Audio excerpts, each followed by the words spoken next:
और एकादशी व्रत को पालन करना चाहिए। और इस भजन की शुरुआत में कहते हैं कि शुद्ध भगत चरण रेणु भजन के अनुकूल तो नहीं है, केवल अनुकूल नहीं, आगे चलकर कहते हैं कि भगत सेवा परम सिद्धि। सिद्धि के बारे में जानते होंगे, अचीवमेंट। परम का शब्द है supreme, supreme achievement of devotion, भक्तों की सेवा करना। भक्तों की सेवा करना इज नॉट ऑर्डिनरी थिंग। परम सिद्धि और प्रेम लता का मूल। तो ये एकादशी तिथि भक्ति के लिए बहुत ही अनुकूल है। भगवान श्री चैतन्य महाप्रभु के लीला में हम देखें कि भगवान श्री चैतन्य महाप्रभु अपने माँ श्री सची माता को प्रार्थना किए, बोले माँ एक मुझे वरदान देना पड़ेगा। सची माँ बोली बेटा तुम क्या, तेरे लिए तो मैं जीता हूँ, क्या चाहिए तुझे, सब कुछ तेरे लिए है।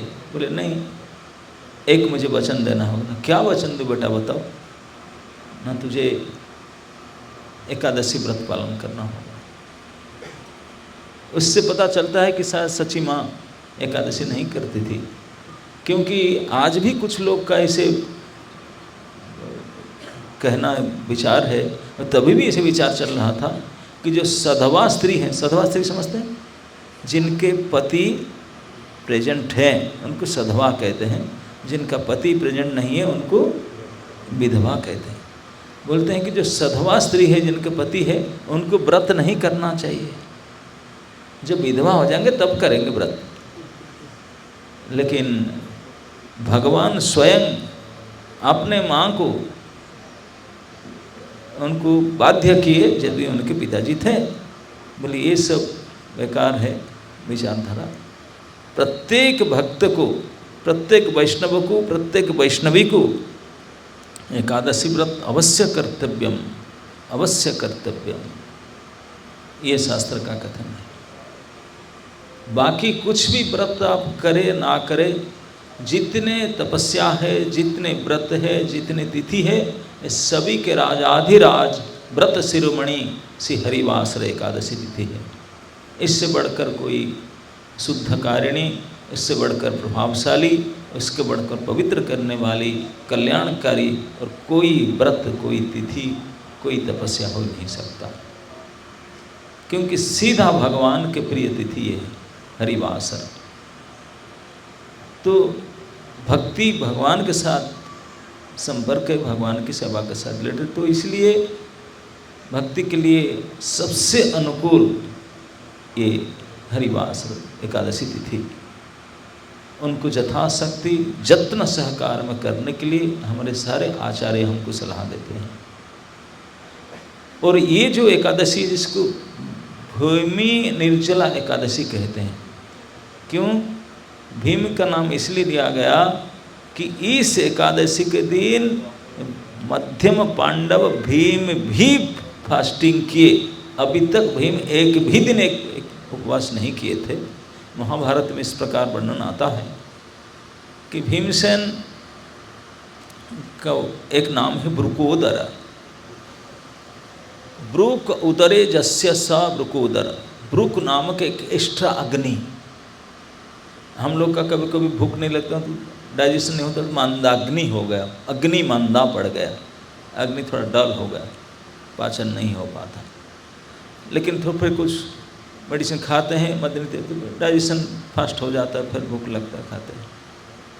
लेकिन भूख लगे ना लगे, हम फास्टिंग तो नहीं करते, खा ही लेते हैं। 4 बार खाते थे, 3 बार खाते हैं, 3 बार से नहीं 2 बार तो खाते हैं। लेकिन भीमसेन का पास में जो अग्नि था पेट में शब्द का, वो तो था, उसके अलावा एक अतिरिक्त अग्नि था, ब्रुक नामक अग्नि, जो खाते थे हम लोग उनसे भी डबल खाते थे, अधिक। तो उनको फास्टिंग, उनके लिए थोड़ा थोड़ा आगे आ जाइए, मैनेजर लोग कहते हैं थोड़ा सा एडजस्ट कीजिए, क्योंकि जितने उनके अनुमान था उनकी संख्या ज़्यादा हो रहा है, और जो आ रहे हैं, जो पहले आए हैं वो लोग होस्ट होंगे, जो बाद में आएंगे वो लोग गेस्ट होंगे। यही नीति है। जो जो अब पहले आ गए हैं, आगे बैठे, यू आर ऑल होस्ट। जो पीछे आते हैं उनको गेस्ट की तरह, अतिथियों की तरह उनको सेवा करना चाहिए। तो उनको थोड़ा स्टैंड से ना चाहिए ताकि वो बैठ पाए, सुन पाए। तो मैं बता रहा था, जब भीमसेन का अंदर जब ये अतिरिक्त अग्नि था जिसके कारण उनको एक्स्ट्रा भूख लगता था, वो एक्स्ट्रा भोजन करते थे, उनके फास्टिंग नहीं हो पाता था। तो एक बार भगवान कृष्ण पधारे थे पांडव के कैंप में, तो व्यासदेव जी भी आए थे। जब भगवान आते हैं, सारे मुनि ऋषि नारद जी तो सब उनके पीछे सभी आते ही हैं। तो इसे चर्चा चला था, अब एकादशी आने वाला था, यही एकादशी आने वाला था। तो सब प्रिपरेशन करते एकादशी कर, भीमसेन कभी करते नहीं थे, उनको सोचता नहीं एकादशी का आया जाए, हमको तो व्रत तो करना ही नहीं है। तो चर्चा चला था कि अब सबको जीवन, अब आयु बढ़ रहा है, सब उम्र हो रहा है, आगे चल करके मुख्य प्राप्ति करना है। भगवान के उच्च कोटि के भक्त मुख्य की चिंता करते ही नहीं हैं, लेकिन फिर भी भगवत सेवा के लिए, भगवत धाम जाने के लिए उत्सुक रखते हैं। तो लेकिन चर्चा हुआ तो बाकी सब भाइयों ने, पांडव में 4 भाइयों ने सब एकादशी करते थे। भीमसेन एकादशी प्रसाद तो लेते थे लेकिन फास्टिंग नहीं करते थे। एकादशी प्रसाद लेते थे, थोड़ा क्वांटिटी ज़्यादा लेते थे, परिमाण। तो सब ने बोले कि भाई देखो, एकादशी तो भक्ति के लिए भी सहायता है, शुद्धिकरण, हर प्रकार से व्रत सबसे अच्छे हैं, लेकिन कुछ एकादशी तो फास्टिंग करना चाहिए, कम से कम 12 बजे तक ना खाए, कुछ तो करे। भीमसेन बोला देखो, आप लोग कहते हैं मेरे से तो नहीं हो सकता, आप लोग करें, मेरे से नहीं होगा, मैं तो भगवत प्राप्ति, भगवान आते हैं अभी उनसे सीधा। बोले नहीं, इसे नहीं होगा। बोले फिर व्यासदेव जी से पूछते हैं। व्यासदेव जी उनके नाना लगेंगे, तो उनके जाकर पूछे, क्योंकि युधिष्ठिर आदि उनके भाई लोग बोले नहीं तो उचित तो है करना, बोले मैं तो नहीं कर सकता हूँ। तो व्यासदेव से जाकर डिस्कशन किए। व्यासदेव जी ने बोले साल में 26 एकादशी होता है, अगर 26 नहीं करोगे तो मैं आपको बताता हूँ, आपको विशेष से कम से कम हाफ कर लो, 12 एकादशी कर लो, महीना में 1 बार एकादशी कर, 2 बार करना होता है, 1 बार कर लो, 12 एकादशी में काम हो जाएगा आपका, आपको विशेष ये कर। मेरा 12 तो नहीं कर सकता, 12 नहीं कर सकता, होने से कुछ और एडजस्टमेंट करो, एडजस्टमेंट करो। बहुत बार्गेनिंग किए व्यासदेव जी के साथ।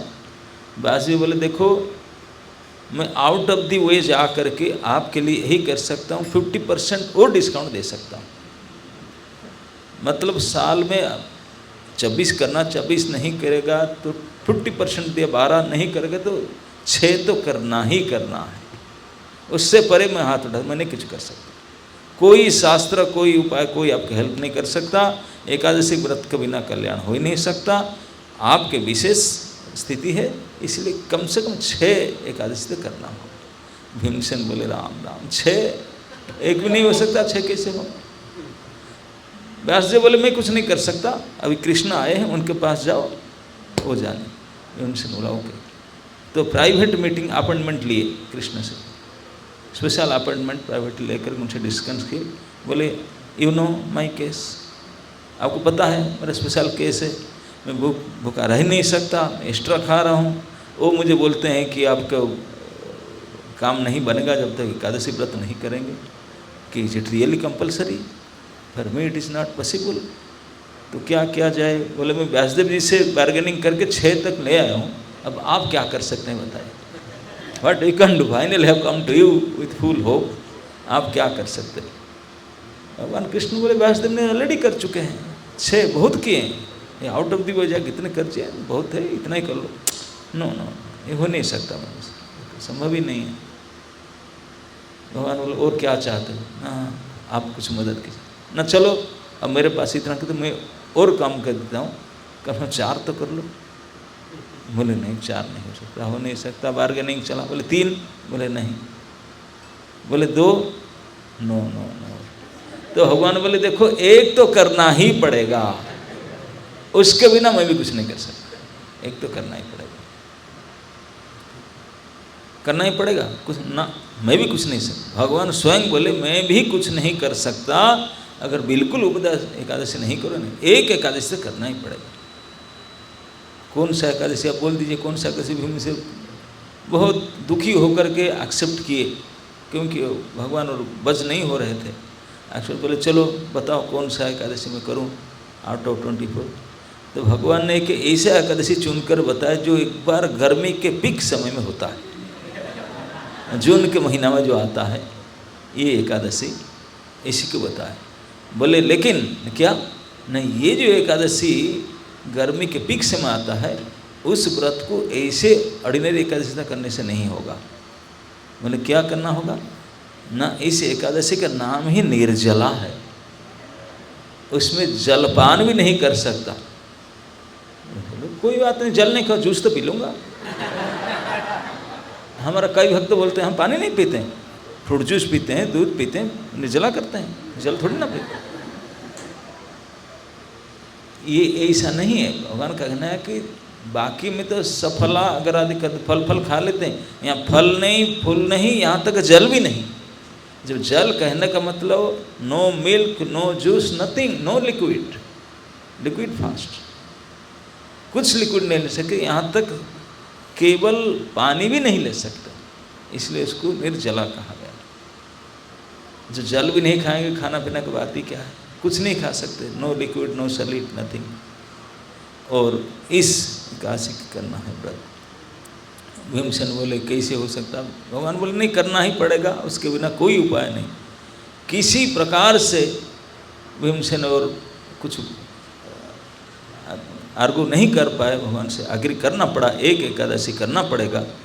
तो भगवान बोले देख एक कष्ट करके एडजस्ट कर लो, ये एकादशी अगर आप कर लोगे, इसी जो जून महीना में जो एकादशी आता है, इस एकादशी को अगर आप निर्जल कर देते हो तो पूरे साल में जितने एकादशी है, ये सारे एकादशी का फल आपको प्राप्त हो जाएगा। पूरे 26 एकादशी अब नहीं कर पाया या किया था कोई गड़बड़ी हो गया, कुछ किया, कुछ भी है, बिल्कुल कभी नहीं भी किया, तब भी कोई बात नहीं। अगर एक एकादशी साल में, ये जो एकादशी तिथि काल आ रहा है, उसको अगर निर्जल किया जाए तो पूरे साल का कोटा आपको मिल जाएगा, पूरा ईयरली कोटा। तो भीमसेन ने ये महिमा सुन करके थोड़ा राजी हो गए। पहले तो राजी नहीं होते, बोली इतनी बात है पूरे साल का ना, बोले ओके लेट मी सी, करने के लिए तैयार हुए।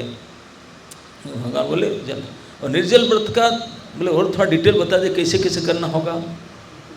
बोले करना तो ही होगा जैसे करते हैं, प्रातःकालीन ब्रह्म मुहूर्त से पहले उठ करके स्नान टान करके संकल्प करना होता है भगवान के सामने कि आज जैसे कोई भी शुभ कार्य करने के लिए हम एक संकल्प पाठ करते हैं ना, कि आज मैं ये काम करने जा रही हूँ, जा रहा हूँ। तो इस प्रकार संकल्प करना होता है कि आज ये विशेष तिथि में इस कार्य के लिए, इस काम के लिए मैं ये काम करने जा रहा हूँ। तो ये संकल्प लेंगे और जब तक लेंगे मैं इतने बजे तक मैं इस प्रकार रहूँगा, तो उस प्रकार रहना है। हम लोग का ये विधान है, हम लोग को जब संकल्प लेंगे भगवान के सामने मंगल दर्शन करके मंगल मुहूर्त से, उसी से वचन देंगे भगवान को काल मंगल आरती तक, आज के ब्रह्म मुहूर्त से काल के ब्रह्म मुहूर्त तक मैं व्रत धारण करूँगा या करूँगी। कैसे व्रत धारण करूँगी ना करूँगा, ना कोई अन्न नहीं, कोई लिक्विड नहीं, यहाँ तक जल भी नहीं, कुछ नहीं होगा। और करूँगा क्या ना, आपके नाम स्मरण, नाम कीर्तन, कथा श्रवण, कीर्तन आदि यही सब करना है। लेकिन निर्जला व्रत का एक विधि होता है, अच्छा है जल आदि न पी फास्टिंग करे, लेकिन फास्टिंग करके अगर रात को सो गए तो सारे जाएगा, बेकार हो जाएगा। तो शास्त्र कहता है अगर आप किसी एकादशी को पूरा फास्टिंग रखते हैं, जल भी पीते नहीं हैं, तो रात को सोना भी नहीं चाहिए। निर्जल व्रत का विधान है कि रात्रि जागरण रहना चाहिए। अगर आपको कुछ विशेष काम है, रात्रि जागरण कर ही नहीं सकते, तो बेटर है अनुकल्प लेना चाहिए। अनुकल्प का अर्थ है कि दिन के तृतीय प्रहर में, मतलब 2 बजे के बाद, 2 से शाम के बीच में कुछ फलाहार ले लीजिए। एकादशी प्रसाद जिनको कहते हैं, उसको अनुकल्प एक बार 1 टाइम हम ले सकते हैं, तो रात को विश्राम कर सकते हैं, तो फिर नॉर्मल एकादशी के फल आपको मिलेगा। लेकिन अगर पूरा निर्जल व्रत किए और रात को सो गए तो कुछ भी नहीं मिलेगा, बेकार हो जाएगा। तो इसलिए ध्यान दीजिए। जो आप नहीं जानते, अधिकांश लोग तो करते हैं लेकिन सो जाते हैं, तो हम निर्जल, हम हर एकादशी करते हैं लेकिन सोते हैं खूब। नहीं, ऐसे नहीं चलेगा। जब रात में सोने के लिए मना किया, दिन में सोने की बात ही क्या उठता है। कुछ लोग तो एकादशी करते हैं, सुबह से सो जाते हैं। नहीं, व्रत का ये विधान नहीं कि सो जाना, सोना नहीं होता। व्रत इसलिए दिया गया करने के लिए भगवान ने, भगवान बोलते बाकी सब दिन ये शरीर के पीछे पड़े हो, और शरीर तो यही से मरेगा मिटेगा। कितने बढ़िया शरीर को मेंटेन करो, रहने वाला है ही नहीं, मिट जाएगा। तो शरीर के होते होते शरीर माध्यम खलु धर्म साधनम, इस शरीर के द्वारा धर्म अधर्म जो कुछ करोगे, तो शरीर के द्वारा कुछ तो कष्ट उठाओ। भागवत में तो भगवत अवतार ऋषभ कहते हैं शरीर हमको मिला केवल तपस्या के लिए, तपो दिव्यम पुत्र काजेन न सत्यम। बोले कुकुर और शुकर की तरह नहीं, मनुष्य शरीर के एकमात्र उद्देश्य है उसमें तप कर लो, दिव्य तप करो हरि की प्रसन्नता, इसी के लिए मिला। तपस्या कर सकते हैं इस शरीर में। तो इसलिए बताया जाता है कि 15 दिन में एक बार फास्टिंग। मैंने कभी कभी बता रहा था एकादशी में, क्लास में कई बार बताया हूँ कि भगवान जो विश्व सृष्टि किए, बनाने का दायित्व ब्रह्मा जी को दिए, मिटाने का दायित्व शंकर जी को दिए। बोले मेंटेनेंस कोई राजी नहीं हो रहे थे। बोले भैया ये सबसे कठिन काम है कि नहीं, जो आप गृहस्थ आप जानते हैं, maintenance very very difficult job. तो कोई राजी नहीं हो रहे थे डिपार्टमेंट लेने के लिए, तो भगवान स्वयं विष्णु लिए, मेंटेनेंस ऑफिसर वही है, मेंटेनर है, विश्वपालक विश्वम्भर भगवान स्वयं। उन्होंने पालन पोषण का दायित्व लिए, तो जानते हैं कैसे करने से पालन करना होगा सारे विश्व को। जितने प्रकार के प्राणी हैं सबको मेंटेन करेंगे, केवल मनुष्य के नहीं मेंटेनर, सभी के मेंटेनर है। तो भगवान ने इसीलिए मेंटेनर के नाम से सभी मनुष्य को विशेष करके, बाकी सब प्रकृति के नियम को मानते हैं। बोले महीना में 2 फास्टिंग करो। तो पहले तो फास्टिंग करते कल जो बोले नहीं फास्टिंग पूरा व्रत नहीं हो सकता, नहीं हो सकता, नहीं हो सकता, रोना। भगवान बोले चलो भाई क्या करोगे, एक बार अनुकल्प ले लो। अनुकल्प मतलब जो ग्रेन्स नहीं है, नॉन ग्रेन्स, फल फूल एक बार ले सकते हैं आप। फल फूल एक बार ले सकते हैं, नहीं एक बार नहीं। चलो भाई दिन में एक बार, रात में एक बार, सोने से पहले ले लो, बाकी ग्रेन्स मत लो। इतने में संतुष्ट किए। तो ग्रेन्स नहीं तो बोले नहीं लिक्विड तो चलेगा, जूस तो चलेगा, मिल्क तो चलेगा, पानी तो चलेगा। कैसे कैसे करके केवल ग्रेन्स नहीं लेंगे, बाकी एकादशी करेंगे। और हमारा तो ये संस्था में हम ग्रेन्स नहीं लेते हैं, एकादशी नाम से 108 आइटम बना देते हैं। क्या है ना, एकादशी डोसा, एकादशी इडली, और एकादशी क्या क्या होता है, पिज्जा एकादशी हो लो। एकादशी देवी शर्म करती है, बोले भाई उनके तरह मेरे नहीं चलेगा, इस्कन वालों के पास ही तो यही से ग्रेन्स बेचते हैं, एकादशी ग्रेन्स, एकादशी आटा। अरे रहा क्या, तो यहाँ तो नहीं। तो इस प्रकार से बोलते हैं कम से कम फास्टिंग करके एक बार से नहीं, इतने इतने करके स्थिति आ गए। लेकिन ये सारे जत्नपूर्वक एकादशी पालन के अंदर नहीं आता। जत्नपूर्वक है, ठीक है, एक आध बार पानी फानी पी लो चलेगा, लेकिन फलाहार एक बार करो फिर आपने। लेकिन ये जो निर्जल व्रत करते हैं उसमें तो जागरण की विधि है, सोना भी नहीं चाहिए। हम तो दिन में भी सोते हैं और रात में भी सोते हैं। नहीं, पूरे 24 घंटा सोना नहीं चाहिए। वर्णन आता है पुराण में, जब श्री वृषभानु कीर्तिदा, उनका कोई संतान नहीं हो रहे थे, यहाँ तक नंदो जसोदा के भी संतान नहीं होते। अब जानते हैं वृद्धावस्था में संतान प्राप्त हुआ। वो ऋषि मुनि के कहने पर वो व्रत कर रहे थे, द्वादशी व्रत कर रहे थे। इसे पुराण में लिखा गया है कि नंद जसोदा आदि द्वादशी व्रत कर रहे थे। द्वादशी व्रत कर रहे थे कैसे, उनको विधान बताया गया था कि पूरा फास्टिंग करना, रात को सोना नहीं, रात को सोना नहीं, नींद आएगा। तो वो करते थे। पुराण में वर्णन आता है कि नंद जसोदा आदि बैठ करके कथा चलता था, रात भर कथा कीर्तन, तो बैठते थे। ऊपर में एक मिट्टी का बड़ा पानी भरा हुआ, ठंडा पानी भरा हुआ टांगते, उसके नीचे एक छेद था, धागा लेते, पानी टपक रहा था सर के ऊपर। सर के ऊपर ठंडा पानी गिरता रहे गिरता रहे, अब कैसे नींद आ गया, है ना? नहीं, तभी भी नींद आ जाता था। तो ऐसे व्यवस्था दिया गया कि जो चोटी शिखा रखते थे उसी को खीर गाड़ को से बांध देते थे, ताकि झुमका एक बार जो खींचा, 2-4 बार खींचा वगैरह ना, इतनी दर्द होता है तो आपकी नींद छूट जाएगा। कई व्यवस्था करते हैं ताकि नींद सो ना पाए। और हम लोग तो बोलते कोई बात नहीं, थोड़ा लेट जाते हैं, तकिया लगा लेते हैं, चैंटिंग करते हैं, बिडवा के हाथ में ले करके, बिडवा के हाथ में लेकर थोड़ा सा लेटे लेटे जप करते हैं और समाधि। तो लेकिन जो विधि अनुसार व्रत करते हैं, वो शिखा को बांध करके, ठंडा पानी के घड़ा टांग करके, पानी गिरा करके, कैसे भी कैसे उजागर रहते थे। जानते हैं व्रत को सुना नहीं चाहिए। तो हम लोग तो कोई व्यवस्था नहीं करते हैं, उल्टी तकिया डालकर लेट करके व्रत करते हैं, ऐसे नहीं है। कोई ऐसे उपाय करना चाहिए। और जागरण के विधि होता है, शास्त्र में बता गया, विशेष तिथि में जो आप कोई व्रत करते हैं तो जागरण करना पड़ता है। जागरण अपने आप एक व्रत है, दिन में तो व्रत रहता है, जागरण भी व्रत है।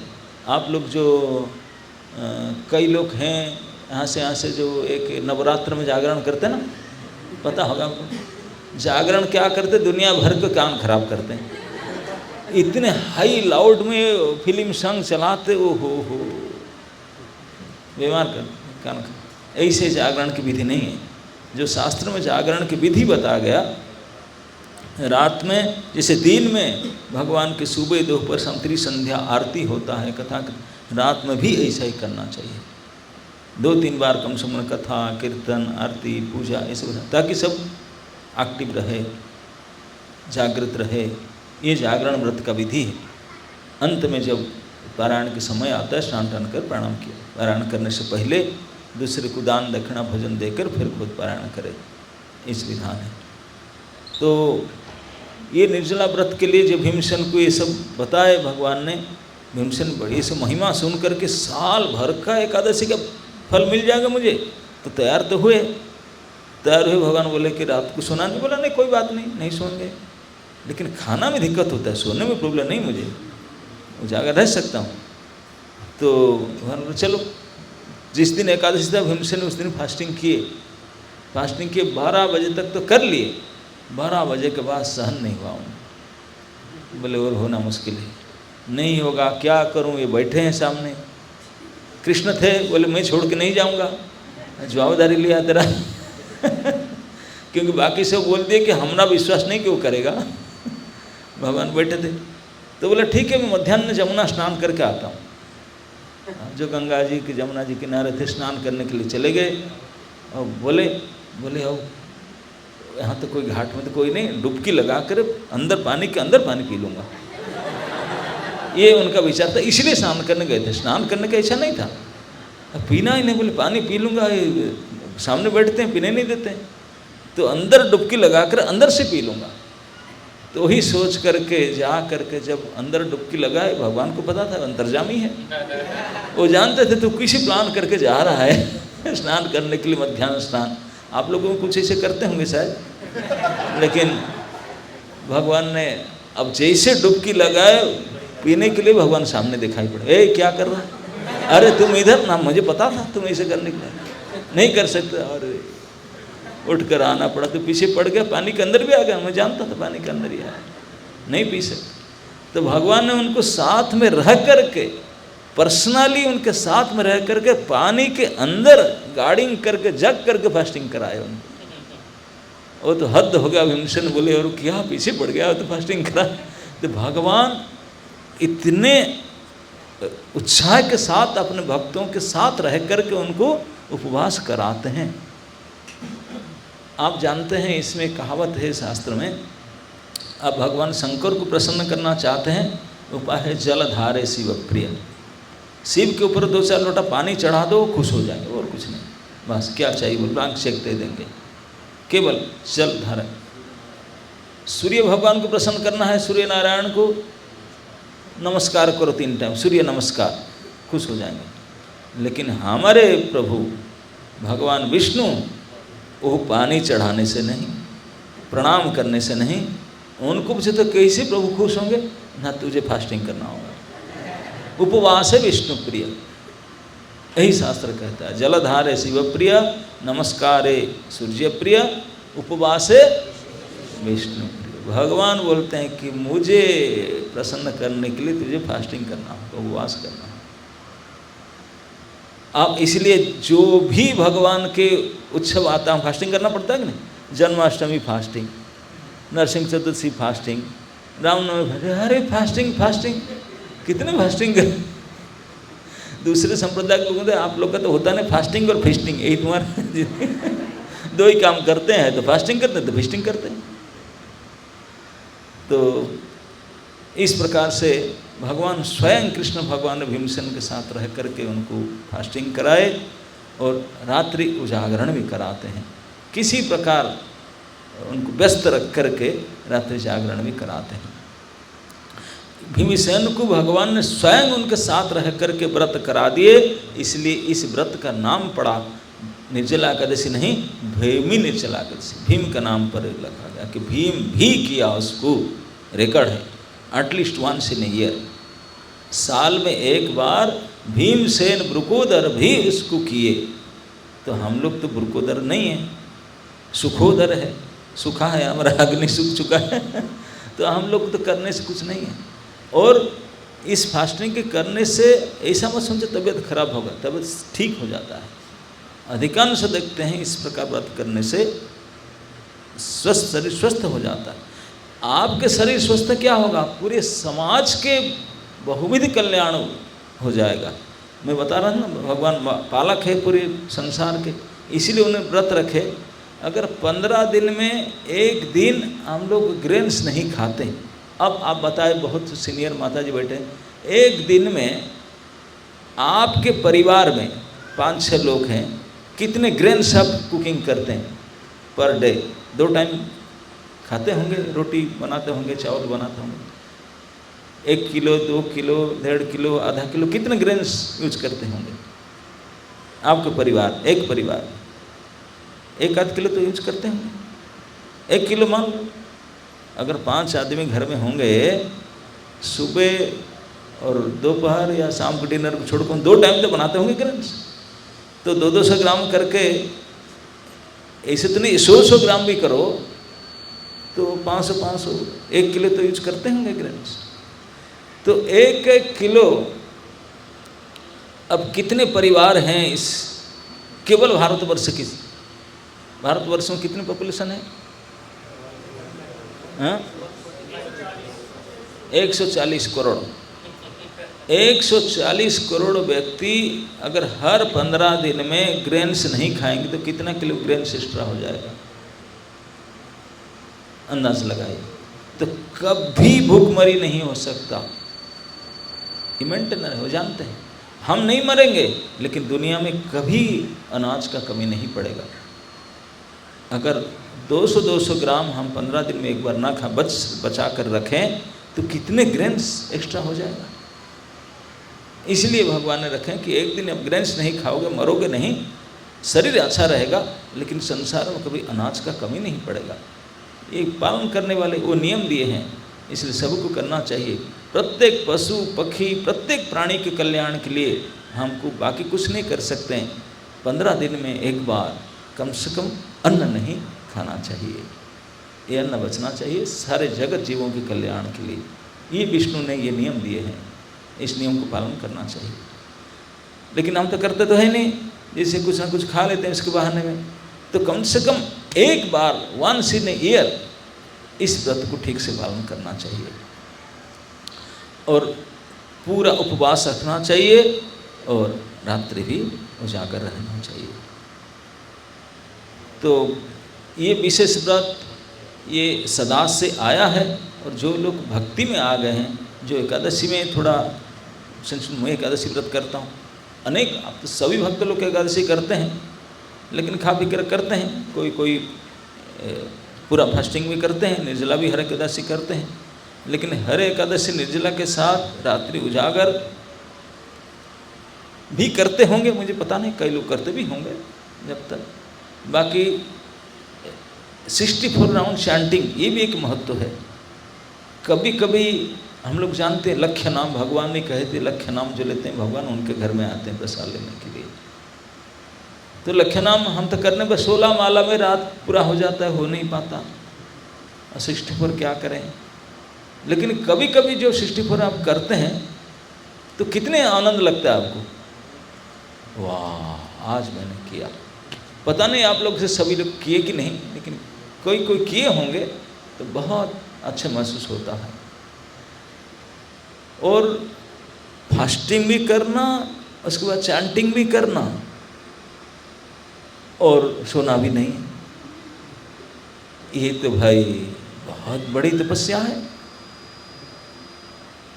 हमारा भागवत प्रसिद्ध प्रमाण है।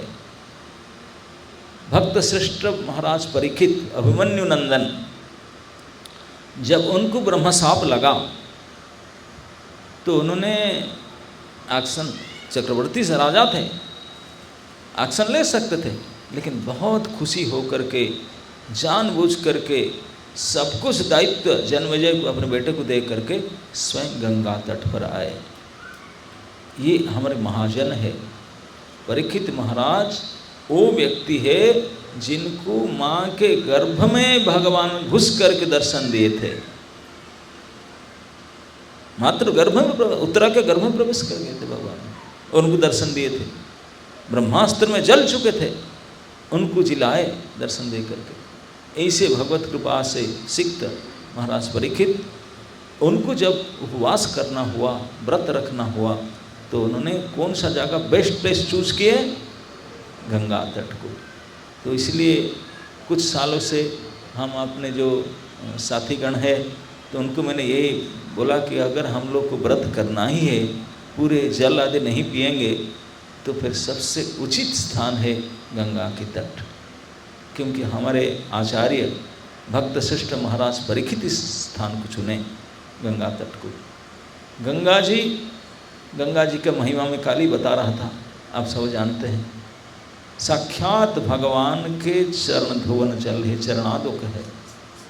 अब भगवान की इस चरण धुवन जल की महिमा को परीक्षित जी जानते थे, इसलिए गंगा की शरण में आए। आ करके गंगा तट पर बैठ करके गंगा जी को प्रार्थना किए। भागवत के प्रथम स्कंद के 19 चैप्टर आप देख लीजिए, 18 एंड से 19 तक परीक्षित की गंगा के पास बैठ करके जो आमरण प्रायोपवेशनम, उनको प्यास लग रहा था, वो आश्रम में गए, पानी नहीं मिला, इसलिए घर में वापस आए। जब पता चला कि उनको अभिशाप लगा है तो पानी पिए ही नहीं, मृत्यु पर्यंत दूसरा कुछ खाना पानी भी नहीं पिए, वो सोए भी नहीं, गंगा तट पर बैठे थे। वही बिल्कुल निर्जला एकादशी किए थे उन्होंने, मतलब दिन भर पानी तक नहीं पिए, खाए नहीं, रात भर भी सोए नहीं, केवल कथा, भरी कथा सुनते थे। और प्रार्थना किए गंगा जी को, बोले हे विष्णुपदी भगवान के चरणादुक, मैं आपके शरण में आया हूँ, आप मुझे शरण दीजिए माँ गंगा। मैं केवल आपके शरण में रह कर के जीवन को त्यागना चाहता हूँ। जीवन के अंतिम समय में बस मेरे सारे प्रकार के मति मन कृष्ण में लग जाए, किसी प्रकार से कृष्ण चरण में लगे, आप मेरे सहायक बनो। यही गंगा को प्रार्थना करके गंगा जी के शरण में गंगा तट पर बैठ कर, माँ गंगा के तट पर बैठ करके मृत्यु पर्यंत जल अन्न कुछ भी खाना पीना छोड़ करके, सोना कुछ निद्रा भी नहीं छोड़ करके वहीं रहे, हरि कथा श्रवण किए, और जानते हैं 7 दिन होने से पहले उनका अपने परम धाम के प्रवेश हो चुका था, अपने भगवत धाम प्रवेश कर। ये साक्षात भागवत प्रमाण है। हमारा इतने बड़ा सौभाग्य होगा ही नहीं, हम सभी जानते हैं। आसान से हम नहीं मरेंगे गंगा तट पर इतनी बड़ी पवित्र तिथि में, लेकिन अगर मर भी जाए तब तो बहुत कल्याण हो जाएगा। मरेंगे तो है ही नहीं, लेकिन हो जाए कम से कम। लेकिन ऐसा मत कीजिए। मुझे कोई बताया कि डॉक्टर्स प्रेजेंटेशन था इस कथा का पहले, हुआ था कि नहीं हुआ था? मेडिकल की तरफ से क्या व्यवस्था हमको पता नहीं है, लेकिन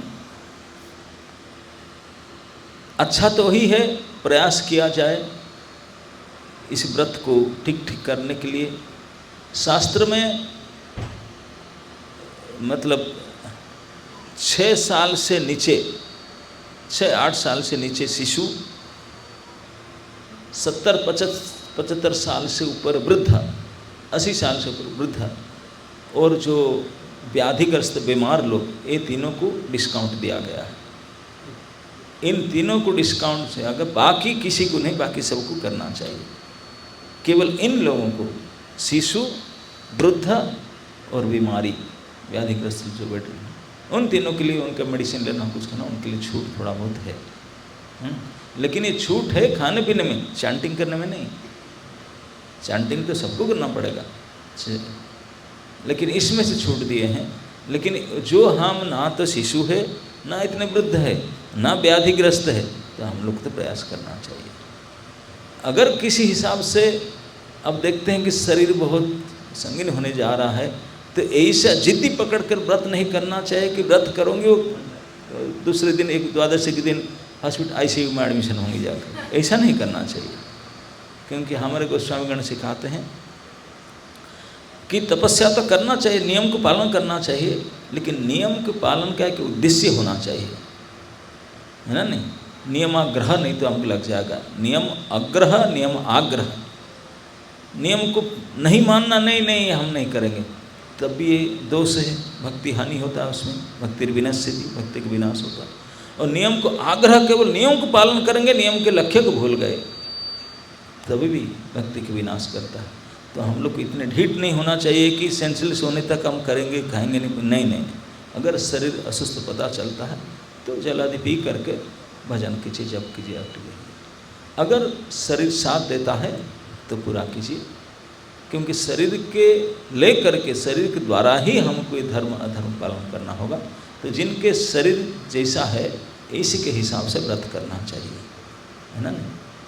और इसी के लिए इस शरीर को आप यहाँ तक लाइए, इस शरीर को आप यहाँ तक लेकर आए हैं, अर्थ दे करके, इतने कष्ट उठा करके, ये सब करके आए हैं भूखा रहने के लिए, तो कम से कम भूखा रहना चाहिए।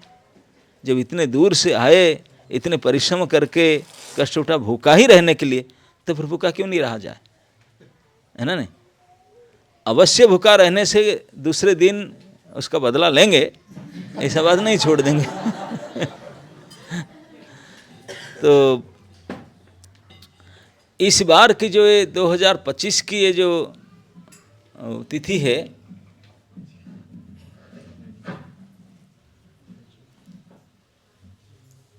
हरे Krishna Hare Krishna, is it okay? Okay. आप सबको पता है काल गंगा दशहरा था ना? तो काल जो दशहरा था, तो आज क्या होना चाहिए? आज भी एकादशी है, एकादशी तिथि आज है।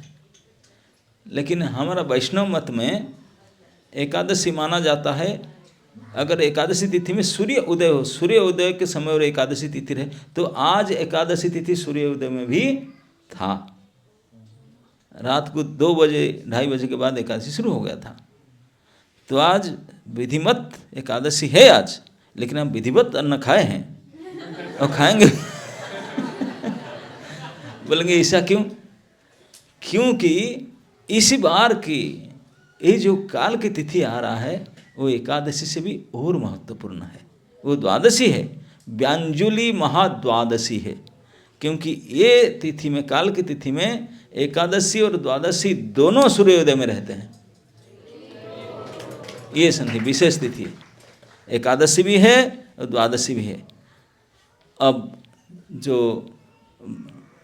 शुद्ध व्रत और अशुद्ध व्रत, विद्ध एकादशी, शुद्ध एकादशी, दशमी मिक्स ऐसे कुछ हो जाए तो उसको विद्ध माना, शुद्ध नहीं माना जाता।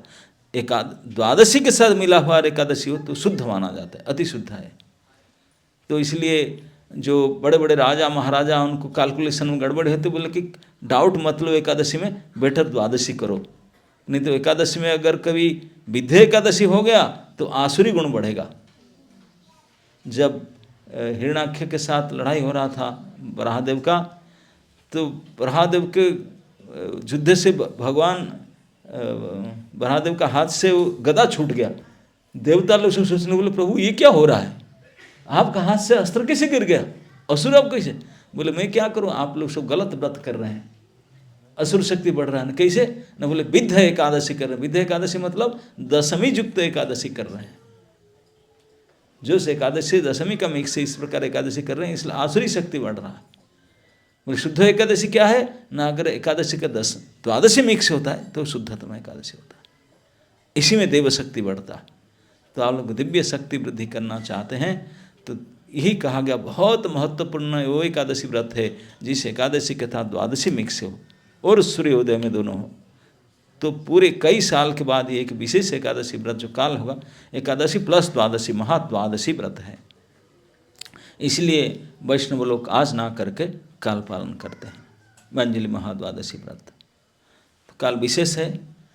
तो काल के तिथि में हम लोग का जो योजना है, जो मैं सोचता हूँ आप लोग से मैनेजमेंट टीम है वो इसको फैसिलिटेट करेंगे कि काल एकादशी है, इसलिए आज शाम से ही नहीं खाना उचित है, लेकिन अगर आप कुछ लाइट प्रसाद लेना चाहते हैं ले सकते हैं। लेकिन अच्छा तो ये है कि ओनली लिक्विड ले आज रात को। और कल रिकमेंडेड है कि 4 बजे तक आप रेडी हो जाना चाहिए सभी को, नहा धो करके 4 o'clock रेडी 4 बजे तक। कोई और पहले हो जाए लेकिन दिन में ना सोए, इसको ध्यान रखते हुए दिन में सोना नहीं है। तो इसलिए अब 4 बजे भी जब कोई कोई होते हैं कि 5 मिनट में तैयार हो जाते हैं, किन किन के घंटा लगता है। अपने हिसाब से अपने तैयार हुए बाई 4 o'clock मैक्सिमम ये शुड गेट टुगेदर। गंगा तट पर आ जाना चाहिए, वहाँ बैठ करके एक कुछ समय जप करेंगे।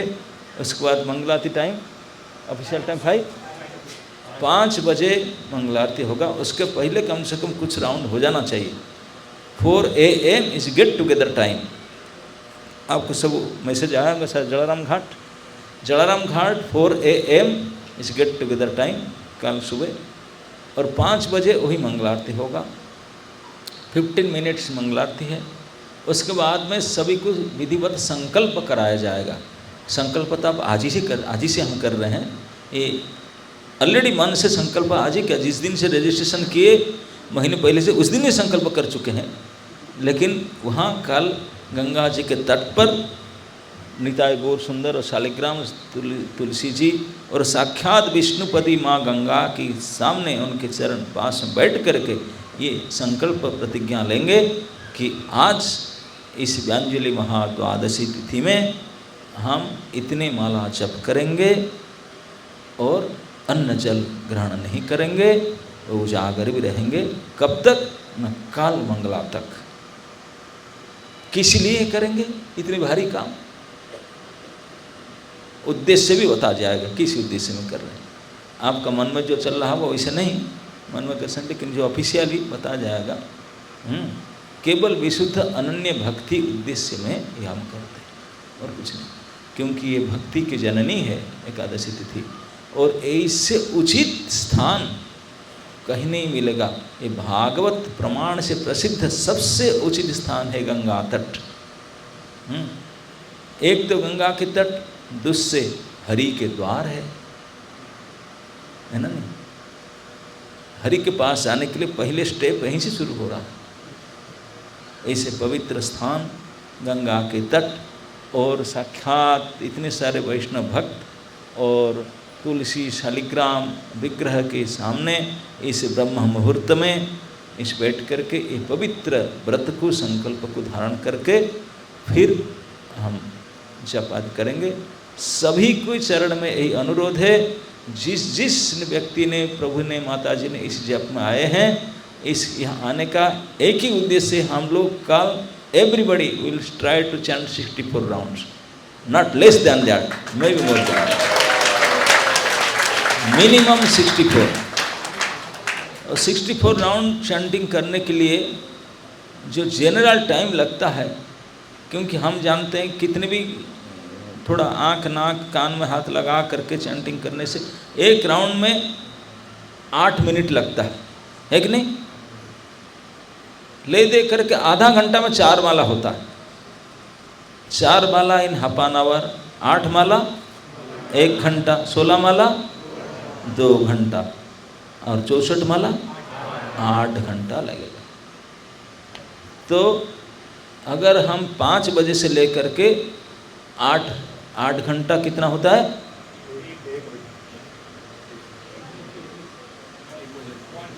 1 o'clock ना? तो 1 बजे तक चैंटिंग करना होगा।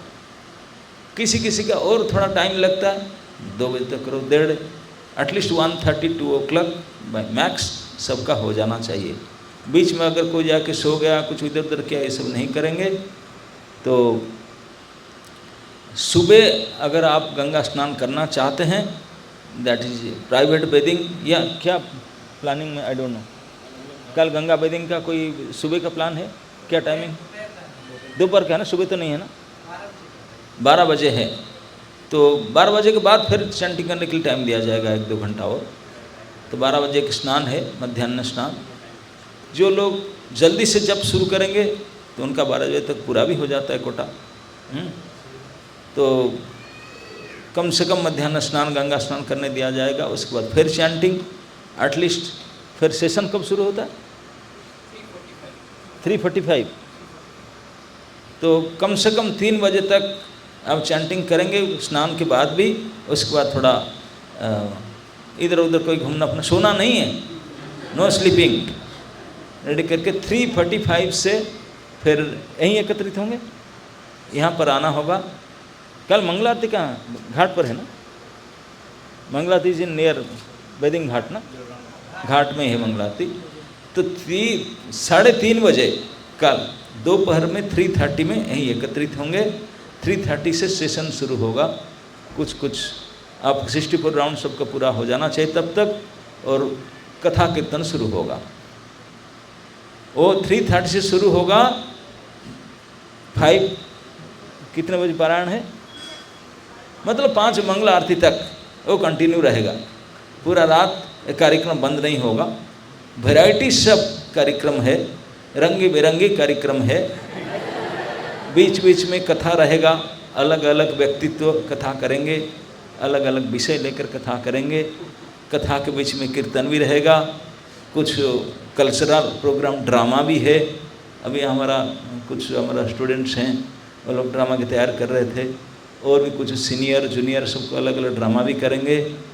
और ड्रामा के बाद में कुछ क्विज कंटेस्ट है, जो आप लोग अभी भी लेक्चर हो रहा है, आप सुनिए, और भी जो लेक्चर पहले हुआ है उसको ध्यान से जो सुन रहे हैं, उस लेक्चर के ऊपर आधारित क्विज कंटेस्ट होगा।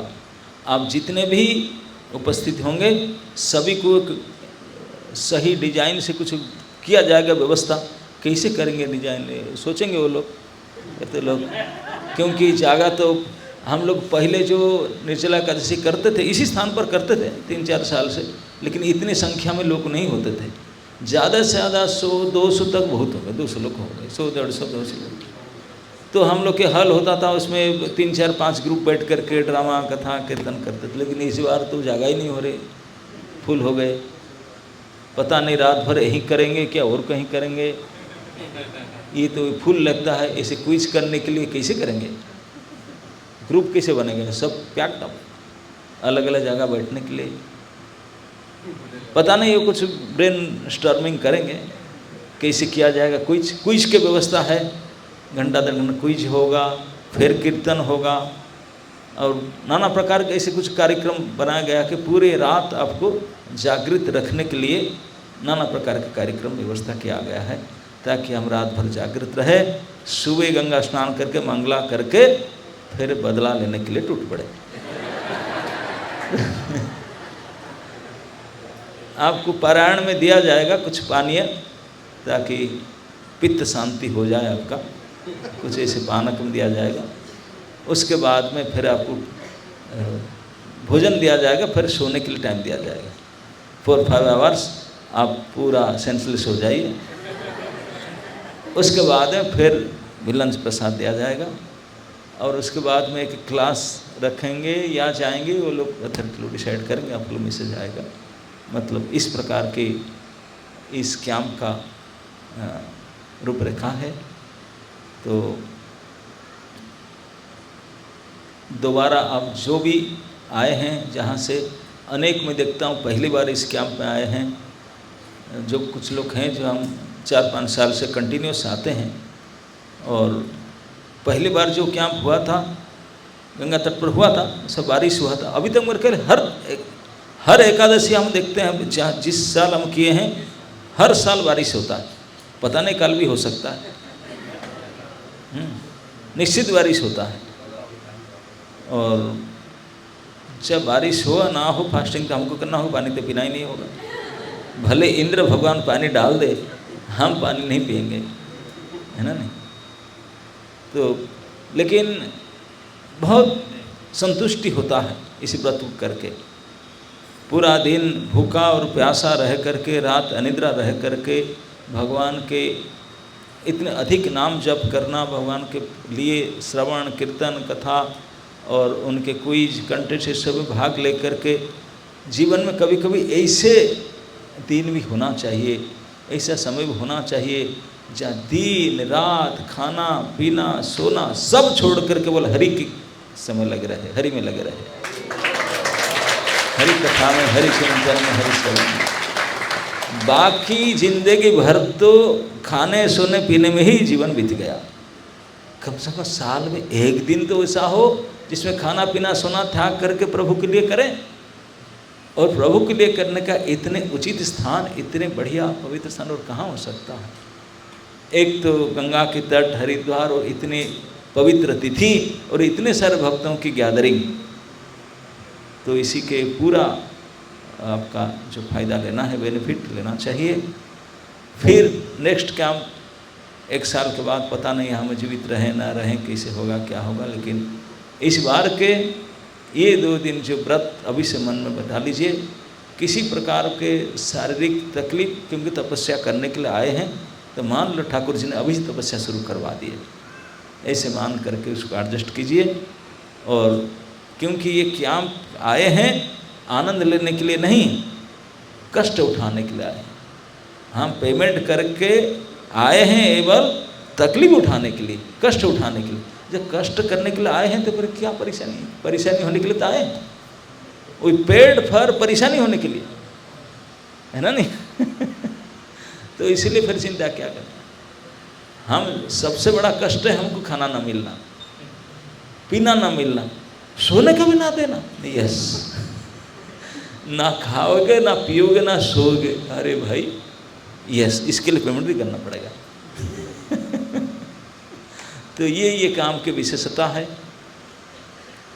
तो लेकिन उसमें जो संतुष्टि मिलेगा, आप परसों जाते समय आप फीडबैक में बताएंगे कि how do you feel after this. Okay, time is over है ना।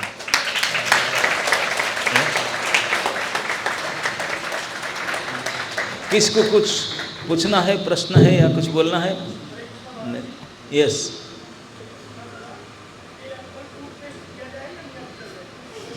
क्या प्रश्न है?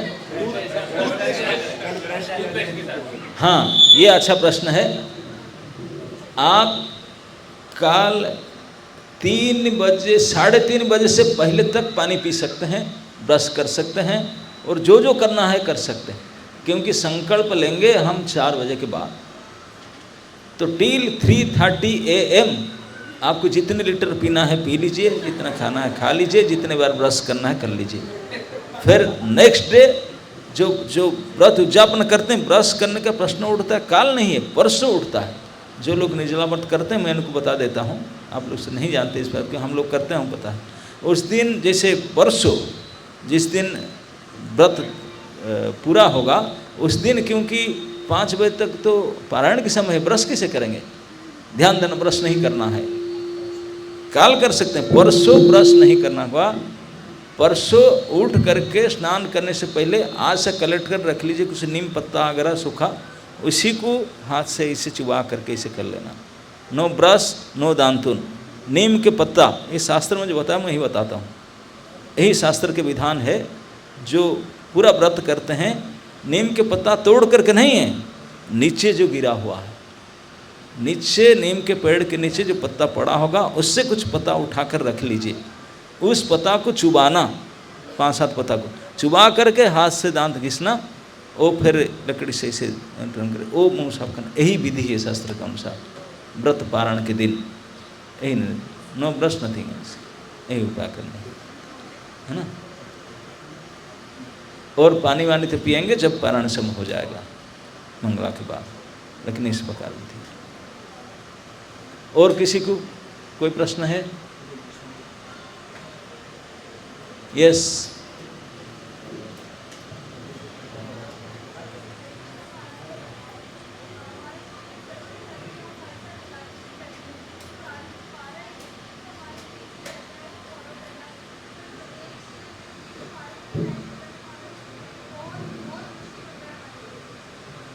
कौन बताएंगे क्यों? रात को 1 बजे दिक्कत, हम रात के 1 बजे क्या, रात को सुबह 5 बजे तक कार्यक्रम चालू रहेगा और दिक्कत नहीं आएगा आप, इसीलिए व्यवस्था है। अकेले रहने से, बेड में रहने से दिक्कत आता है। आप तो अम्यूजमेंट के अंदर रहेंगे, कुछ ना कुछ रंग बिरंगे कार्यक्रम चलता ही रहेगा, तो अब पता ही नहीं चलेगा कि कब 1 बजा के कब 4 बजा, बिजी रहेंगे इसमें, है ना।